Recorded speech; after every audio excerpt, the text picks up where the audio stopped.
typically will become unstable, and the deflection will be vary greatly as a function of the length of the section. So typically, if you have any member that's undergoing a torsional stress, typically people design them to be circular to prevent that type of instability.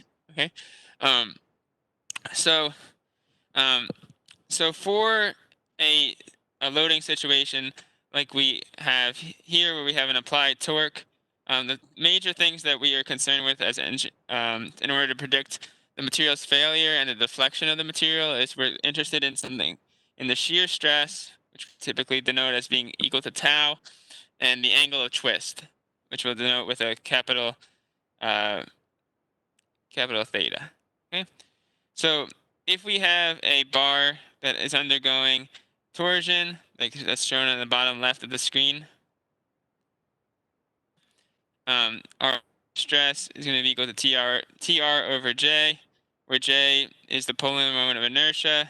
And for a circular cross section, it would be to pi over 32 times the diameter to the fourth. Okay. The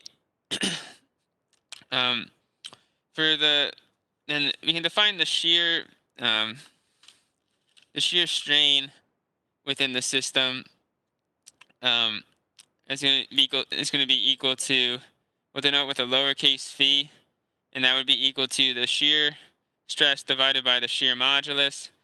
And then so we just plug in the shear modulus into our shear stress equation here to get our shear strain. Okay, so then for the angle of twist, which we'll denote with a capital theta.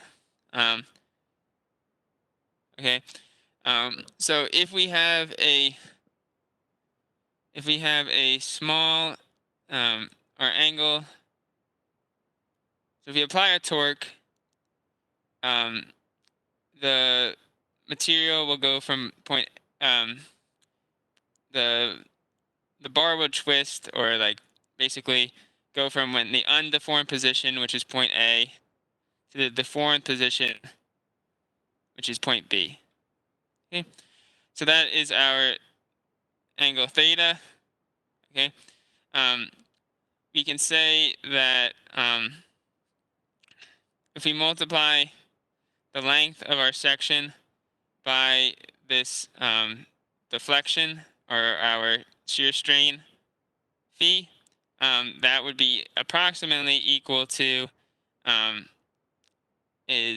that would be approximately equal to r theta. Okay, so what this is really this is L.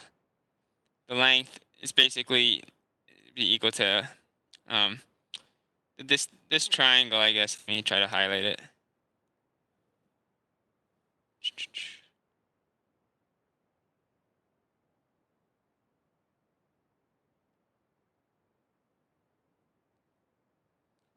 All right, and the length here of like the opposite end of the triangle would be equal to L sine of phi. But if phi is really small, we can approximate L as being equal, sine of phi as being equal to just the phi. So that's where that comes from. Okay. All right. So so we can define our angle of twist, capital theta, is being equal to L phi over our radius r. All right. And then we define phi on the last page as our shear strain. So we're just going to plug in our equation for our shear strain here, and then our r's will cancel. Okay. And then the last thing is that typically you might be in certain situations for a given material be given the elastic modulus and the Poisson's ratio. So just remember that the shear modulus is just equal to the ratio of the elastic modulus divided by 2 times 1 plus the Poisson's ratio. Okay, so if you plug that in here, you get this equation for your angle of twist for a circular section.